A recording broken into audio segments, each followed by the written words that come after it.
O ataque continuou, implacável e sem trégua. Soldados caíam um após o outro, sem chance de serem socorridos, sem tempo para lamentar os companheiros perdidos. A horda de monstros avançava como uma maré de pesadelos, surgindo em números que desafiavam qualquer lógica ou esperança. Parecia que nunca haviam sido atingidos. As catapultas que antes lançavam projéteis com fúria, agora operavam em desespero, sem parar. Os arqueiros, exaustos, mal conseguiam manter seus arcos erguidos, e o assobio das flechas no ar se tornava cada vez mais raro. As flechas simplesmente começaram a acabar. Os barris de óleo, que criavam barreiras de fogo, se esgotaram. O desespero tomou conta. Quando não havia mais nada para lançar, os defensores começaram a arremessar o que encontravam pela frente. Pedaços de madeira quebrada, pedras soltas das muralhas, restos de armamentos destruídos, qualquer objeto que pudesse, mesmo que por um instante, atrasar o avanço inimigo. Mas era inútil. Cada segundo ganho era pago com dezenas de vidas. Eles resistiram, com uma bravura que nasceria das cinzas do desespero, lutando até o sol começar a descer no horizonte, pintando o campo de batalha com tons de vermelho sangue. Foi nesse momento, com a luz do dia se esvaindo, que o inevitável aconteceu. Centenas de monstros, em uma onda coordenada e assustadora, finalmente alcançaram o topo da muralha ao mesmo tempo. Desta vez, não houve como contê-los. A linha de defesa se rompeu. Os soldados se prepararam para o fim, cientes de que não haveria recuo, não haveria retorno. A luta, corpo a corpo, se espalhou como fogo pelas torres de vigia, pelas passagens estreitas da muralha, pelas escadas internas, que levavam ao coração da fortaleza. O massacre começou ali. Um combate brutal, sem glória, sem formação tática, apenas um instinto puro e cru de sobrevivência.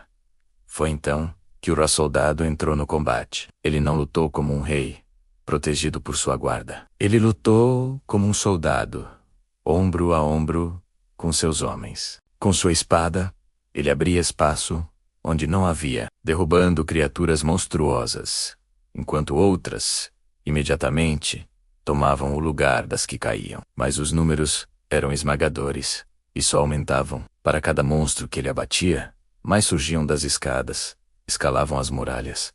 Pareciam emergir do próprio ar. A esperança se apagava, quando tudo indicava que aquele seria o fim, que a capital cairia e que a escuridão venceria. O sol finalmente tocou a linha do horizonte.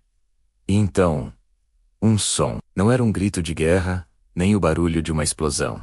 Era algo diferente.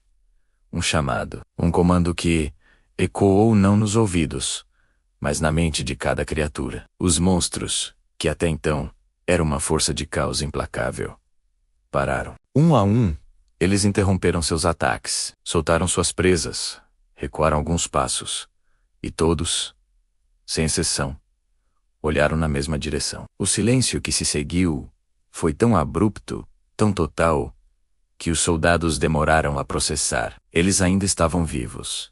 O rei soldado, ofegante coberto de sangue, ergueu o olhar. O portal. O epicentro de todo aquele horror. As criaturas começaram a recuar, mas desta vez, com uma ordem, uma disciplina que não haviam demonstrado em nenhum momento da batalha. Elas se moviam em formação, abandonando a muralha e retornando para o campo. E então, ela apareceu. Ao lado do portal, uma figura se materializou. Era colossal, aterrorizante em sua majestade sombria. Ela não atacava, não avançava. Apenas existia menos, e sua mera presença era mais assustadora que todo o exército. Ao redor dela, os monstros formaram um círculo de proteção, como devotos diante de uma divindade profana. 12 criaturas se destacaram e avançaram para a linha de frente. Eram diferentes do resto da horda. Maiores, mais antigas. Suas garras eram longas, como lâminas afiadas, e suas presas pareciam capazes de partir aço. Mas elas não atacaram. Permaneceram imóveis, como sentinelas, guardando algo sagrado. Eram os guardas da rainha. Era ela, a mente por trás daquela horda, a controladora daquele pesadelo. Sem nenhum aviso, sem qualquer tentativa de negociação, O recuo continuou. Um a um, os monstros atravessaram o portal, desaparecendo de volta para a dimensão de onde vieram. Quando o último deles passou pelo véu de energia, a figura aterrorizante lançou um último olhar para a muralha. Não era um olhar de ódio, mas algo pior. Uma promessa silenciosa de retorno. Então, o portal se fechou. O campo de batalha ficou em um silêncio mortal, coberto apenas pelos corpos dos caídos. O som da batalha foi substituído por algo inesperado. Os soldados sobreviventes, em um misto de choque e alívio, começaram a gritar. Gritos de euforia, risadas histéricas. Muitos caíram de joelhos, chorando, agradecendo por estarem vivos. Eles acreditavam que haviam vencido, que sua resistência impossível tinha triunfado, que aquela era a vitória mais improvável de todas.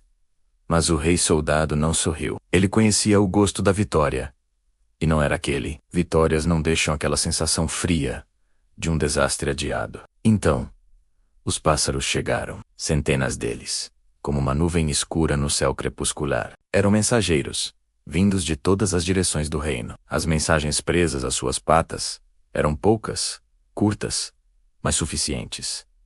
As notícias que traziam eram aterrorizantes. Enquanto a capital resistia bravamente, outros portais haviam se aberto por todo o reino, e nem todas as cidades tinham muralhas prontas para um cerco. Nem todas as cidades tinham um soldado esperando por elas. A guerra não tinha acabado.